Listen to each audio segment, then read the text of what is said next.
Mega mengatakan, kami kok dibeginikan, salah saya apa? Itu kalau kita acu ke dalam sebuah komunikasi politik, itu bentuk keprihatinan sekaligus juga marah. Saya telah mungkin ada 3 jawabannya, mungkin nih. Yang pertama adalah Ibu Mega menyadari bahwa yang memulai mengangkat bendera perang terhadap Pak Jokowi, ini kan judulnya perseteruan Megawati dan Jokowi yang semakin meruncing.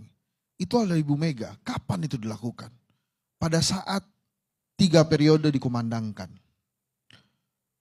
Malulah Pak Jokowi itu pada saat ketuanya tidak mengizinkan dirinya mengambil 3 periode. Ternyata Ibu Mega begitu taatnya kepada hukum. Tapi sudah tersebar kabar bahwa dia ingin 3 periode. Jadi itu adalah asal muasalnya, mungkin yang pertama. Kenapa Ibu Mega kemudian bertanya, kenapa kami dibeginikan? Salah saya apa? Mungkin yang pertama itu, karena dia pertama kali mengibarkan bendera perang, menolak 3 periode. Yang kedua, Ibu Mega menolak keberlanjutan. Dalam arti keberlanjutan kekuasaan.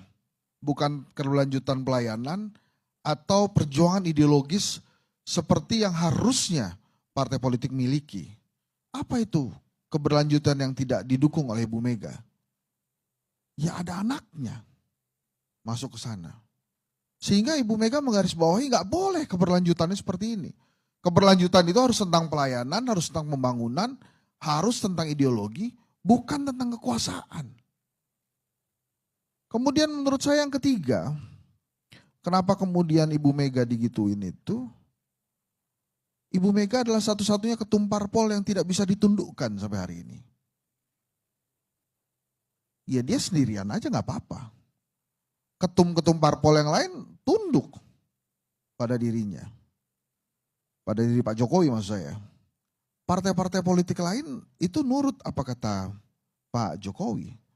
Tapi dengan Ibu Mega tidak sama sekali. Jadi 3 hal itu menurut saya yang menjawab kenapa kemudian PDI Perjuangan atau Ibu Megawati dibeginikan oleh Pak Jokowi. Nah pertanyaannya adalah selanjutnya, ini sebetulnya mengincar person Ibu Mega saja atau Hasto Kristianto Sekjen PDI Perjuangan, atau yang diincar adalah partainya. PDI Perjuangan jatuh pasca Jokowi menyeberang, tidak lagi berada di dalam PDI Perjuangan. Dan apakah itu akan terus-menerus dilakukan seperti itu? Menurut saya iya. Jadi saran saya kepada teman-teman PDI Perjuangan memang sebagai para politisi handal di sana ya cukup berhati-hatilah dengan kondisi saat ini. Pada saat jurang perseteruan antara Megawati dan Jokowi itu terjadi, dan pada saat Jokowi masih bersama itu juga sering dibantah.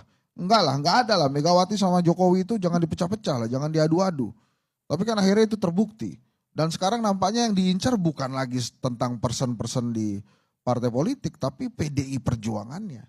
Apakah itu ada kaitannya dengan desas-desus ingin dikuasainya PDI Perjuangan misalnya? Jadi mulai dari hari ini dipretelilah kemampuan PDI Perjuangan berpolitik. Jadi this is not personal. Ini bukan person.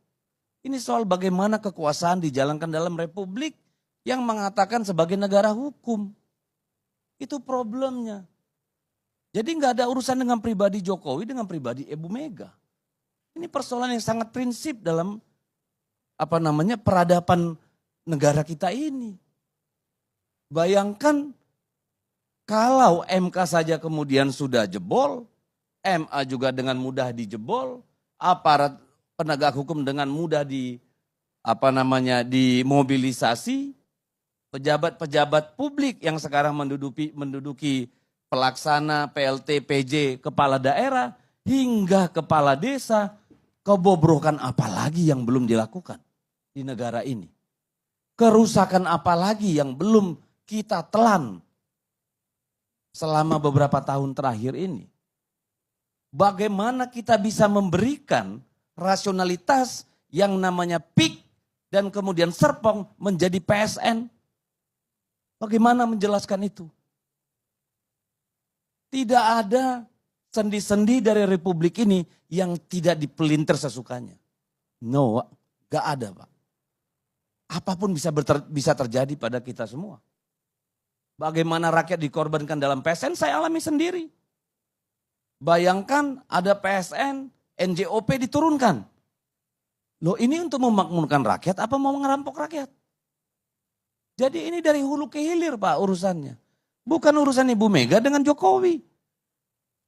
Jokowi sebentar lagi history. Tetapi yang dia lakukan, dia tetap ingin menjadi relevan. Mungkin sampai 50 tahun mendatang.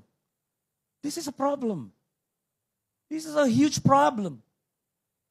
Makanya saya bilang tadi, apakah kemudian nanti setelah Jokowi ini pulang ke tanah sebesar 12.000 meter persegi yang diberikan negara itu, dia akan tidur nyenyak di sana dan tidak cawe-cawe? No.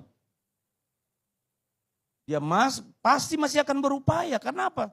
Undang-undang Polri itu memungkinkan umur jenderal-jenderal itu sampai kapan tahun. Artinya apa? Bisa mengatur sampai nanti kombes-kombes dan seterusnya. Ini political game. Ini mengerikan yang dilakukan.